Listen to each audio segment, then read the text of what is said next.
Hello, my name's Stephen Gritt and we're here in the conservation studios at the National Gallery of Canada.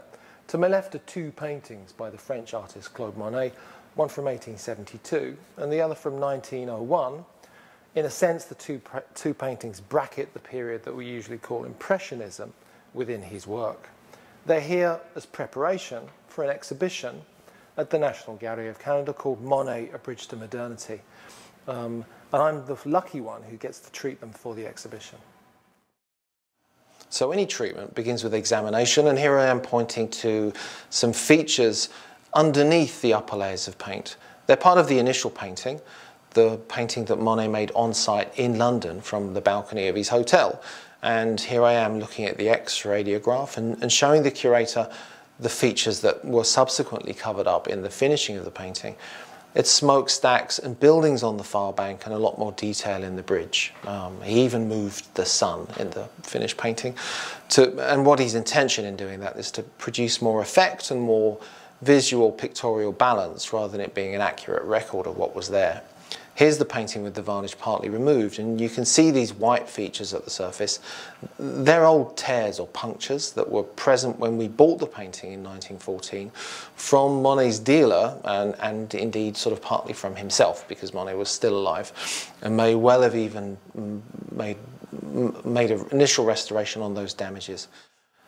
Here's the varnish partly removed and partly still present. And you can see that it's a sort of warm grey colour and gives a lot of chromatic distortion but also tonal compression. It really just takes the life out of the painting. This is the process by which the varnish is removed. Well, that is to say, very carefully indeed, slowly with a small cotton swab and a carefully selected solvent to gently roll it off the surface of the paint.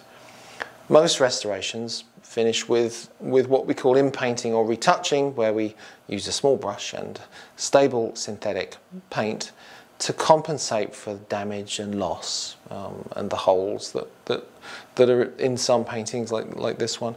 And it's just careful toning, doing the minimum necessary to get the painting talking in its own voice again, so that we can actually appreciate it in some state close to how it was when it was first made.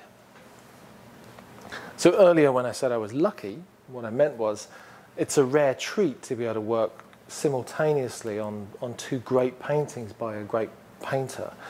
And in this particular case, the paintings represent the full range of Monet's practice, as it were, or at least one is at one end of the spectrum and the other is close to the other. And by that I mean one painting is a painting that's painted almost exclusively out of doors in one sitting, and the other is a painting that starts out of doors but is finished in the studio with many repeated sittings, with the paint slowly built up in a very considered fashion. That trajectory is something that you'll be able to experience in the exhibition.